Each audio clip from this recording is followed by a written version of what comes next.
What's up, everybody? It's me, Erica, and this is going to be your Real Housewives of Salt Lake City, part 3 of the reunion, the finale. Finally, it's over. I'm actually happy that it's over. I almost did not do part 3. I was really contemplating because it was, to me, was boring. It was boring. Um, we're going to get right to it. The husbands come out. They do a montage of the husbands. We talk to Coach Shaw, who explains to us that family and football, he values his family over football because, he's not home all the time. So that was a legitimate question. And he says, no, he definitely values his family more than he values football. So that was his answer. So they asked Jen if she can let go of the fact that Coach Shaw was not there when her father passed. And he explains that when he would visit her father, that he was very responsive. And when he was not there, he was not responsive. So Jen kind of correlates that with you weren't being there, so my dad died, even though everybody knows that that is not the reason why. We don't know if she's going to get over that. Jen seems like the type to hold grudges and throw things in people's faces, so I don't know how that's going to work. I don't know. So they get to Justin, who is Whitney's husband, and they talk about being, I guess, I don't know what they call it when they send you a letter from LDS and tell you that you're no longer a part of their church anymore. I know for Jehovah's Witness, it is called disfellowshipped, so excommunicated. I don't know what excommunicated is more so for like a higher ranking in the church. Usually priests and popes and things like that get excommunicated. So I'm not sure, but by any means, they sent him a letter telling him he was no longer a part of the church. He was really emotional about it. And I thought it was funny that he said he wanted a tithing rebate. I said, I know that's right. All that damn money I done gave to the church, and y'all want to tell me I can't be a part of the church anymore? Give me my money back. I know that's right. But he seemed like he was really sad. And I attribute that to when you are raised in a particular community, it doesn't matter what it is, whether it is a club, a church, anything that you belong to where you're in community with people and they tell you you can't be in community with us anymore, it's disheartening and it's sad and it's hurtful. So I understood where they were coming from. Whitney was crying, Heather was crying, Justin was crying. Lisa was looking like, girl, that's your problem. You guys shouldn't have did what you did. But we all know that Whitney and Justin got together. They both stepped out of their marriages and coupled with each other. So that's one of the reasons. It's not just because they got a divorce, it's because of how they partnered with each other. So they said divorce isn't unusual within the Mormon church, but there's some type of seal that happens where you're, I guess, married forever and you can't break that seal. So I would have really loved for them to expound on that. I'll probably just have to do my own research because I found it very interesting. That is one of the reasons why I liked the Housewives of Salt Lake City, was because religion was almost like another cast member. And here we're seeing that, it has an effect on them. I don't know if you guys have ever, watched any documentaries, but it's like every other church with its scandals and its gatekeepers being dangerous, right? Or overlooking other dangerous members of the church. So Lisa kind of, I believe that Lisa looks down on Whitney and Heather, particularly because they are really unorthodox Mormons. They're not, they're not in the church. They're not even welcome to the church. So it is what it is. Heather said that in the eyes of the church, her and her husband are still together. I guess until she remarries. I don't know how it works, but I would really love to have more detail on that. We talked to Robert Sr., who seems to be aggravated, right? Understandably. So he says that he's upset and Mary's trying to talk to him on the big screen. He's on a screen behind her and she's trying to talk to him and tell him, don't like, almost like, don't come in here with a bad attitude. We've been really good, right? And she was like, don't do that, like kind of talking to him. And he was like, no, I have my feelings. I'm going to say how I feel. I guess Mary didn't want to be embarrassed, but I also think he does have a right to be mad. Like I mentioned on last week's review, the fact that they're calling him step granddaddy, I don't like that at all. The fact that they are referring to him as her granddaddy, I don't like that at all. He's not her grandfather anymore. He's not married to the grandmother. He's married to her. He's not her grandfather. Um, and I understood where he was coming from, because I was like, that when you're calling somebody granddaddy, that almost seems like inappropriate, it's inappropriate, almost seems like a sugar daddy or something like that. It just seems weird. um and they asked him, was he hesitant on coming on the show, and he said yes, for this exact very reason, is that people, they want to know what our unconventional family looks like, but the way that they're approaching it is really from a bad place to me. And in every aspect of our lives, people fear what they don't know, and if they fear it, the way that they kind of handle their fear is to make fun of it, to be mean. It's just what you don't know, and that's across the board. He says he didn't want people to think that they married for money. He thinks calling him granddaddy is stupid. He was 22 years old when he married Mama, and and she's actually 20 years or 18 or 20 years younger than him. So he was like, I wasn't even a granddaddy. I didn't even have any kids. So I wasn't nobody's granddaddy. I wasn't nobody's daddy.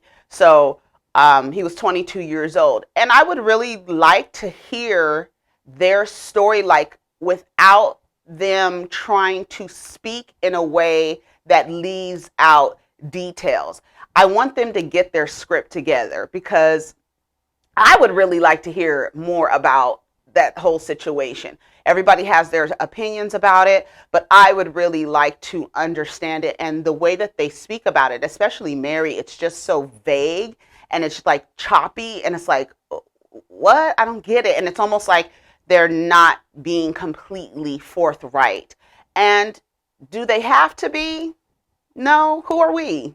You know what I'm saying? Do I have to tell you everything? Do I have to share my story with you and you turn around and be violent with my story?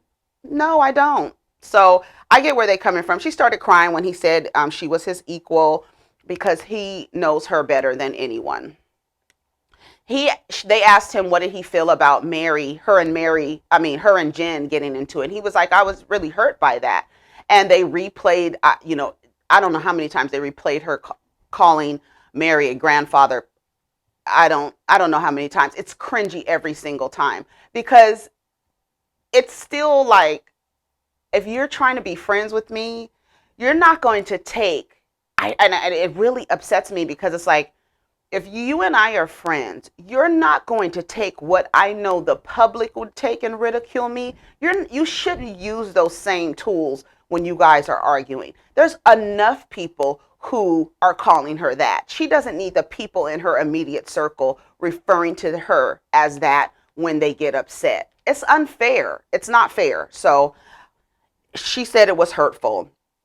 Coach Shaw said that he told Jen, you can't get down like that and talk about people's marriages. You don't know. People could talk about your marriage, really. Like, people can really talk about Jen and Coach Shaw. People are talking about Jen and Coach Shaw. People are talking about, because he's a Muslim man, that he more than likely has more than one wife, and that is why he is somewhere else all the time and not at this rented home that Jen has in Utah.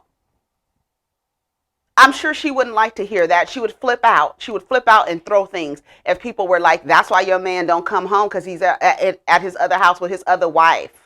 Wife number two. Why would she like if people started calling her wife number two? Are you wife number 2 or 3? Which wife are you?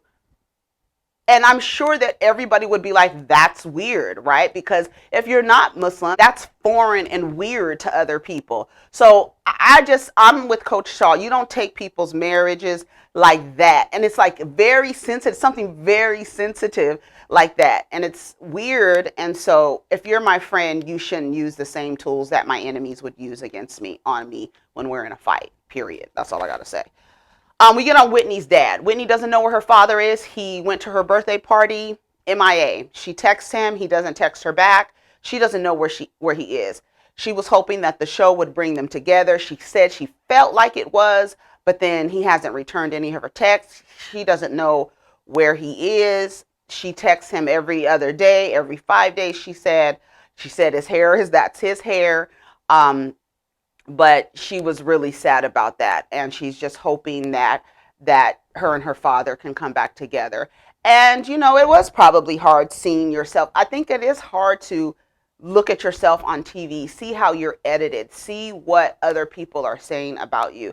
You have to have, you know, you have to be very, very strong to deal with that. Can you imagine? Like, think about all of the reality stars, how we come down here and we just talk about them, and how mean some people talk about people. Like, we all talk about, and sometimes we don't say the nicest things about people.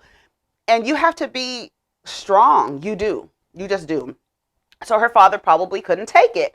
Naturally, he's in the throes of an addiction, trying to get better and trying to recover. And then you're seeing yourself on TV. That might send you back into darkness. So hopefully he's better. Shout out to Ramon. I forget Whitney's sad name, but I call him Ramon because his hair.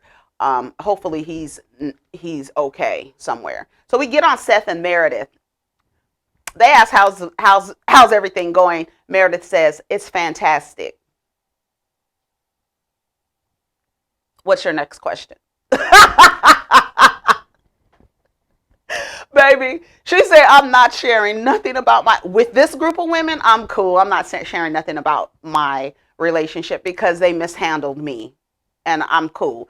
So, and they were like, do you think the show helped you guys come back together? Yes, we do. We think the show helped us come back together because it forces us to confront our issues rather than avoid them. And I think that's great with all reality shows, especially where they, because normally if you get mad at somebody and they're not really your friend, like I'm thinking about a friend group, you can go on your separate ways and you don't have to, like in real life, right? But in reality, they make you sit across from each other and confront the problem. So that's what she said was helpful to their relationship and where they are now. Lisa was saying how she loves them together. She's glad that they're back together. Seth looked like, he just said it was hard, and he had a lot of things that he had to deal with too. He wasn't always present and this and that. Meredith did date somebody else while they were separated. And he said he really didn't. I guess he's just really into his work. And you notice when they were like, where are you? And he was like, in the land of opportunity. And on the bottom it said Canton, Ohio. So he really, whatever's going on in Canton, Ohio, he's making some money and he wants to move his family there. So I wonder if that's still a point of contention, because I didn't hear them ask about Canton, Ohio. I would have, maybe he didn't want to, maybe they're like, don't ask about moving because that's going to start another argument because we haven't figured that out yet. Maybe that was it, because I don't remember them asking about moving to Canton. So when they were talking about Seth and Meredith's relationship and them being back together, Heather chimes in and says, she says to Lisa, you just said divorce wasn't anything. I'm divorced. John was divorced. My mom was divorced. My parents were divorced and this and that. And how come you're over here crying for Meredith and you couldn't show me the same compassion? And almost like it's okay, it's not a big deal, get over it. And she said, but for some people, divorce is really hard. It's not a thing where you can just get over. And Lisa was like, girl, I don't really have that relationship with you, so I don't care that you're divorced, basically is what she said. I don't really care. So yeah, I'm crying about my friend because I don't want my friend and her husband to get a divorce, but you got a divorce. Yeah, it might be hard for you, but I don't care enough about you to even shed a tear about what you're going through. That's what it seemed like to me. I feel sorry for Heather because she's in the space where she's seeking external validation from her husband, her ex-husband, from Lisa. It's like this need to feel accepted. And maybe we'll get more into it in the second season. So then they talked about Jen talking about Meredith's marital issues and what that meant. And Jen didn't want to talk about it, of course. She's like, it's a moot point. We don't need to talk about it. And Andy was like, no, because it was actually a big part of the season. So what's up? And she says, well, we all had a part in it. I don't think that they had a part the way you had a part, Jen, because even during the season, I was like, when Meredith sees this back, like when she is watching with the rest of us, she's going to be like, this girl was really making insinuations that I was doing things, showing pictures of another man. Like, you are doing the most. And Jen, to me, is the type of person that you really can't handle. You really can't give her vulnerable information about you because she's violent with vulnerability. You know what I say? She's violent with vulnerability. She's the type of person that whatever you've told her, shame story, something you're ashamed about, something you feel guilty about, something you know that you weren't operating from your higher self. When she's mad at you, she's going to throw that in your face. So she's the type of friend that you don't tell her anything that she could later throw in your face. You keep it very surface with people like Jen Shah because she ain't shit.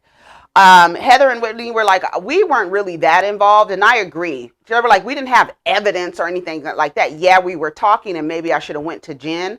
Maybe I should have went to Meredith and had a conversation with her, but we weren't like you, Jen. They weren't doing like you. So she apologizes to Meredith, and then Jen goes around the room and she apologizes to Robert Sr. And he says, it's okay, don't worry about it. Let me tell you something. My son, he's 12 years old. And he says when somebody has done you wrong and they come and apologize, you don't respond with it's okay, because it wasn't okay. What they did to you was not okay. So you say, I accept your apology, whatever it is, but don't say it's okay, because it's not okay. So when he said that, it made me think of my son. Like, don't say it's okay because it's not okay. You were just really upset and aggravated about it. So it wasn't okay, Robert. But that's what he told Jen. So Jen did apologize, and she goes, I wasn't trying to hurt you. And I wrote, yes, you were. That is your intention when you're yelling, why are you talking to her? She fucks her grandfather. Why are you messing with her? I think something might be going on, because if you're not getting it at home, where are you getting it? You're doing those things as a way to retaliate. You weren't coming from a place of love with any of these outbursts that you had. It was a way to hurt somebody because you're, like Mary said, you're a fighter. And because you're a fighter, the way that you fight, you're just, and I think Mary was trying to say you're really in a fight with yourself. I said, yes, Mary. I wish that Mary, I don't know what it is. It seems like Mary was like trying to give Jen or give people like little advice here and there, but her voice is so like in here that it's like, girl, speak up. And because I felt like that she was trying to tell Jen, you're really in a fight with yourself. That's all. The only person that you're battling is you. Why were you mad at Whitney when you went to Las Vegas, when you had forgiven her? And Whitney says, yeah, because I was shocked that you were mad at me. And Meredith goes, so what would you do if it was the other way around? What would you do if I did the same thing to you? She said, I wouldn't like it. So don't say that you didn't mean to hurt people. You did, because if somebody did the same thing to you and you wouldn't like it, you know that their intentions were to not make you feel good about yourself or about the situation. I don't know. Jen's very childish to me. There's a lack of emotional intelligence for me at that big ass age. I just talked about another woman at a big ass age making some weird decisions, Sheree, the other day. But Jen, I don't know. I really am disappointed in Jen. That's all I have to say. Meredith and Lisa, she felt like that she wanted her to choose sides. And she says, no, it just hurt my feelings. I didn't want her to choose Jen over me. It just, the day before, you were talking about how you felt, and then here we are at this little shindig, and you feel a different way, and you want to be her friend. And so I just didn't get it. She can be her friend all she wants to. I just don't get why they're friends. Oh, so then they get on Jen and Heather talking about trusting Heather, and why don't you trust Heather? And she was like, you said some really crazy things about me, Heather. And she was like, what did I say? What did I say? Was I saying it while the show was going? Was I tweeting live? And let me tell you something. She's tweeting. I told y'all. She's tweeting so that she can get engagement from the viewers. And if the viewers are saying one thing, she's going to go along with it so she can get engagement. She said that Heather dresses like something about Dress Barn. She called her a manatee and also called her Shrek. Really? Like, girl, you are not, who would want to be her friend? Like, literally, who would want to be your friend? You throw things in people's face, things that they confided in you, right? You throw them in their face. You use things that about their story, about their life. You use it against them. You throw it in their face when you're mad. You throw things. You yell every single time.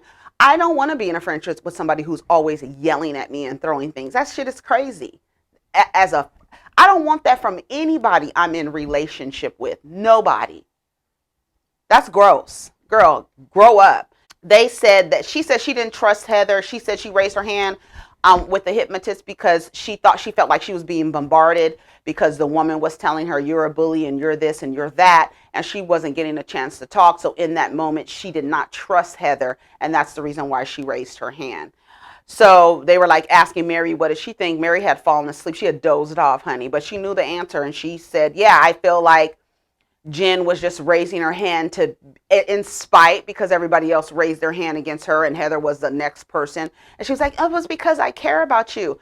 I'm so tired of people being violent towards people and telling them it's because they care about them. No, you got to stop that. It was so gross just to watch Jen just be like looking around and stuff like that. And like, you did all of these things. You really did. And you're just like, oh, you're having all of these excuses. It's just coming out of the gate and being like, yo, I was on one last season. The half of the shit I said, I should not have said. Half of the things I said online, I was trying to engage with people and trying to be funny. It was wrong. I was wrong. None of that. It was no accountability on Jen's part. Yeah, she apologized and cried, but I would take that with nothing. I would be like, okay, girl, whatever. Anyways, they talked about being in Vegas and how when she was sitting around that table, how people of color, and she goes, Mary, you keep trying to wrangle Mary in this plight that you have of being married to a black man and you having half black children. You were trying to wrangle Mary in. And I'm glad Mary let you talk because this is your struggle. This is your struggle. And you can speak as a person of color about how you're treated around white people. Yes, you have ability to, but don't bring Mary in. And then when you get mad at Mary, flip on Mary and be like, well, you said you didn't trust a bunch of black men hanging out in front of the 7-Eleven. And you're black. Remember, you're black. No. Talk about this plight on your own. I'm glad that Mary didn't say nothing. And did you notice at the end of the episode when the snow came down, Jen walked over to Mary and said, my hair is going to frizz up. Girl, you're trying to figure out so many ways to relate to Mary. Cut it out. Cut it the f*** out. Just cut it out. And then Andy asked her, so how have you been marginalized? And she could not explain herself. So what she wanted to do was get Mary to start talking, right? And start explaining the plight of black people and how they relate to white people and how white people use, or non-black people use microaggressions and say different things like you're aggressive and this and that. She really wanted Mary to take the mic over, and I'm so glad Mary didn't. You talk. This is your fight. You go ahead and talk. This is your issue that you're having. You talk. You talk about it. She could not verbalize herself. She could not explain what she was talking about. So, of course, you don't understand. You don't understand. And she starts hollering and screaming.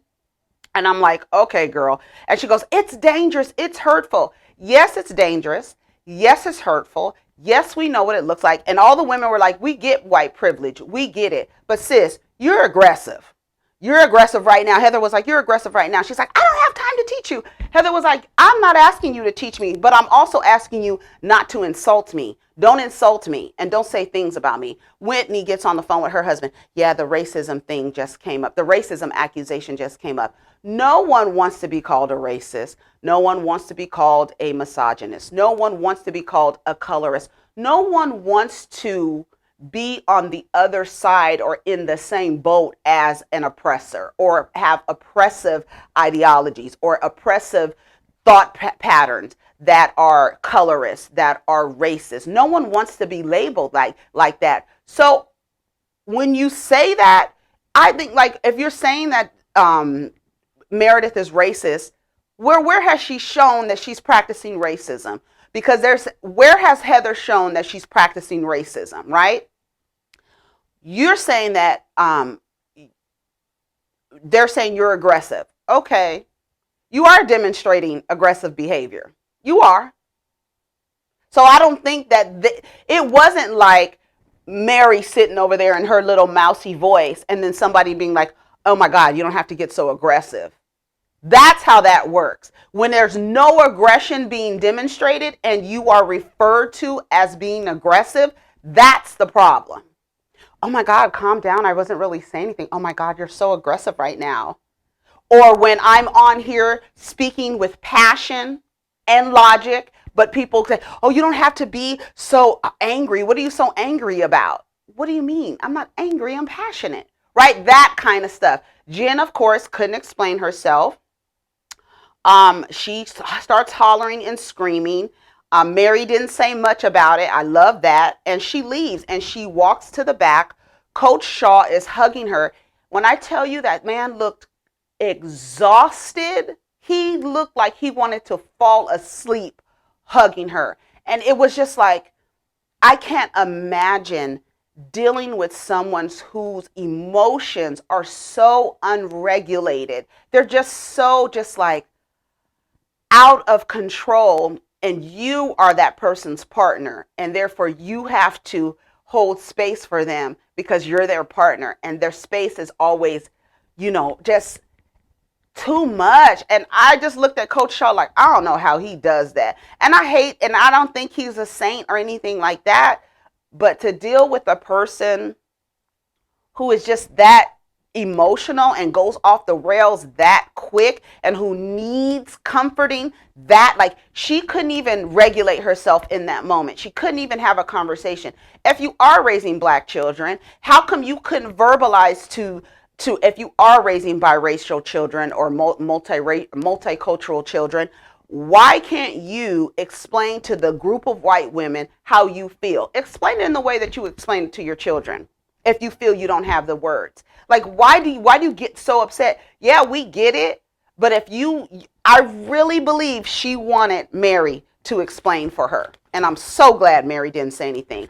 They asked them, what have you guys all learned? Lisa said to listen more. Mary said to express myself and convey myself better. Yes, Mary, I'm glad you saw that. Jen says she wants to work on her communication and get to a place where her friends trust her. Girl, that's going to be a long road. Meredith says, I was kind and respectful to all of these women, and I don't feel like the same was given to me in return. She said, trust needs to be earned, and I just wasn't treated the same. This is the first time Jen has apologized for her behavior. Meredith was letting her know, I really like the way that Meredith holds people accountable. It's not in a mean way. It's just like, this is what you did and these are the consequences for your behavior, sis. You're going to have to earn trust with me again because you went overboard. Heather says she wants to learn how to speak up and not hold back. And that was it. You guys let me know what you guys think of the episode. Do you think that Jen wanted Mary to take the reins and explain, how white women and Black women deal with each other? Because Jen really wants that. She really wanted that to stick. And I don't think that it did. And I think she really wanted Mary to explain for her. You guys let me know what you think. Take care of each other. Protect your energy. Let's get down in the comments. Peace.